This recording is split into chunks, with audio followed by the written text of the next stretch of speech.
Assalamualaikum warahmatullahi wabarakatuh. Perkenalkan, nama saya Arfan dengan NIM 2011125 dari kelas PAI 3D. Dalam video ini saya akan membahas tentang talfik, ittiba, dan taklid.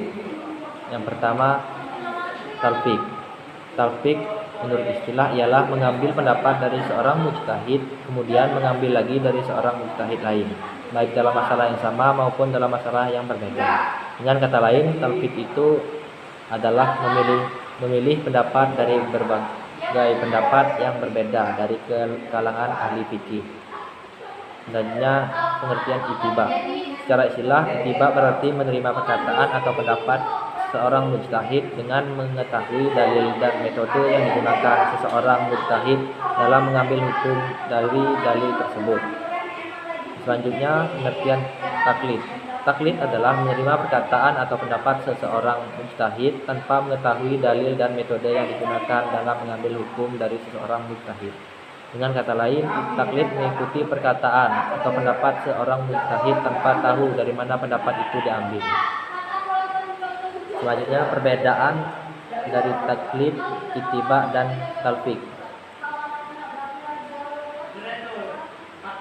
Taklid adalah mengikuti pendapat seorang mujtahid tanpa mengetahui dalil dan metode yang digunakan.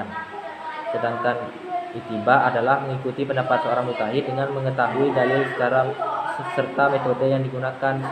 Dan talfik adalah mengamalkan satu hukum yang terdiri dari dua mazhab atau lebih.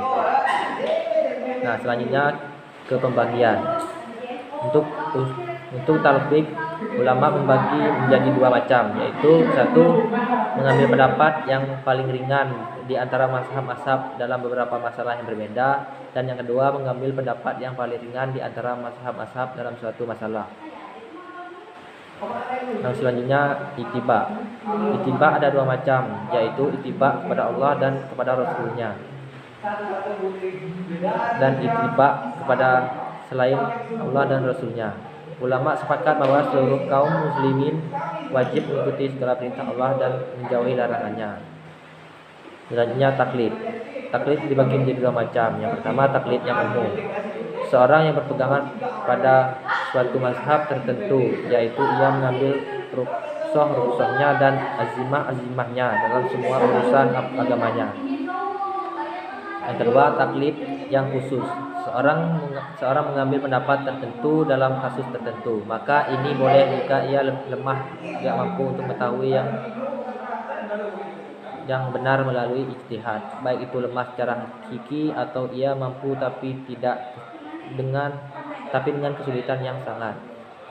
Selanjutnya, contoh dari talfik ini yaitu berwudu ikut Hanafi dan sholat ikut Maliki.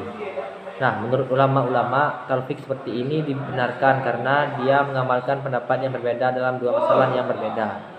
Selanjutnya, ittiba. Contoh ittiba ini yaitu menempuh jalan yang Nabi tempuh dan melakukan apa yang Nabi lakukan. Selanjutnya, contoh dari taklid. Contoh dari taklid ini yaitu seorang yang melakukan gerakan rukuk dan sujud ketika ia hanya mengikuti pandangan dari guru ngajinya tanpa pernah tahu dari mana dalil yang melandasinya. Baiklah, sekian penyampaian dari saya. Apabila ada salah kata, saya mohon maaf. Pada Allah saya mohon ampun. Saya akhiri, wabillahi taufiq wal hidayah. Wassalamualaikum warahmatullahi wabarakatuh.